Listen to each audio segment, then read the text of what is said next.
This is the Corporate Duck Day. The Ducks were just ducky at Pier Plaza Saturday and Sunday.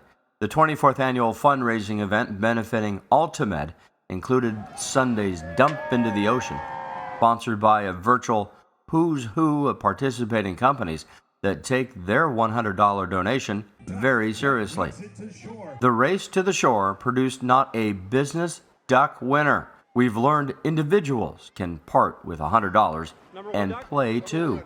And that's what happened, leaving the corporate ducks to quack another day. Reds did not win this year, but it was our first competition, so it was our practice run. And next year, the 25th anniversary of the duck race, we'll take a big prize. Feeling that he didn't get enough sleep, and then he was so excited and anxious that he blew it and didn't follow this course straight to the shore. I think that's what happened. The much sought-after trophy will again play for a company to win. It's hard to imagine Huntington Harbor and the region without its fuel dock for the more than 6,000 boat residents, not to mention Sheriff, Harbor Patrol, and others. But late last year, that was becoming a reality. It was November, December when we first heard about it, and when I got the email about this is serious, and I talked to Scott Lindenblatt, who is down as the manager on the old fuel dock, it's like, this is a serious issue.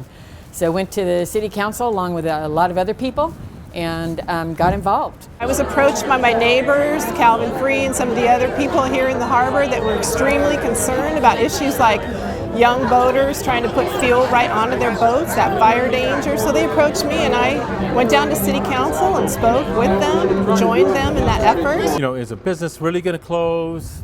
You know, is it just a negotiation technique? Really, who's going to fill a fuel tank full of slurry cement and walk away? And a lot of the problems was trying to convince people that no, this is actually what's going to happen. They didn't have an interest in continuing the operation. There were no other fuel docks, and the original owners basically wanted to throw the keys in the water and walk away. They simply did not want to engage in a transaction with a subsequent purchaser, so the city stepped in. We are not in the fuel business. So what we did as a city, which was very wise, we reached out into that community, into the fuel dock business, and are we lucky? We have Maximum Petroleum, who did end up being the eventual buyer and now runs it. And I think it's going to be the best for Huntington Harbor, for Huntington Beach, and for all our boaters. So the Huntington Harbor Yacht Club, the recognized leading organization in the Huntington Harbor community, threw an introduction party and brought together all interested groups that included the mayor of Huntington Beach, Jim Katapotis, Huntington Beach City Council, staff, Kelly Fritzl of Business Development, and more, as a way to say congratulations and thank you, and welcome the company of the hour, Maximum Petroleum, the new owner of the fuel dock. Maximum Petroleum is the largest physical marine diesel supplier on the West Coast. The estimated cost of $160,000 to refurbish the dock was the first step into a two-phase process. We've spent about the last easily 2-3 months getting all the permits, doing the actual physical work on the fuel dock, and basically we've refurbished the entire dock, replaced the electrical, all the piping. So from that standpoint, it's literally a brand new dock. And then, long term, probably in the next 24, 36 months, we're going to replace the underground storage tanks, and that's going to be $500,000. So we're looking at a facility that's going to be around for a long, long, long time. A long, long time feels pretty good to Freedom Boat Club, an operator whose business depends on the convenience of fuel. At Freedom Boat Club, we create hassle-free alternatives to boat ownership. And our members were using the fuel dock over in Huntington Harbor.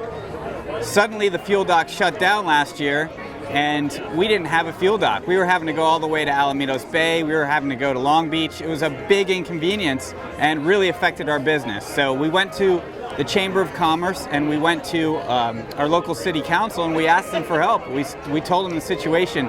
They came through for us and they helped us out, and they went and they brokered the deal to make this thing happen. And today it looks like we're going to have a fuel dock again.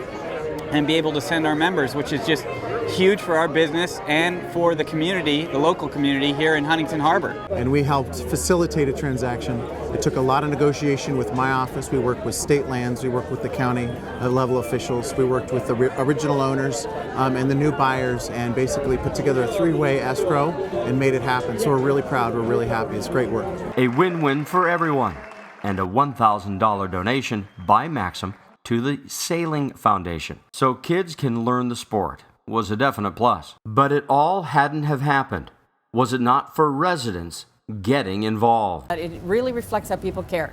They care about Huntington Harbor, they care about what goes on here, and they care about the waterways. So I think this could lead to a lot of good communication and connection. The fuel docks are scheduled to open May 25th. For HB Business News, this is Matt Lifford.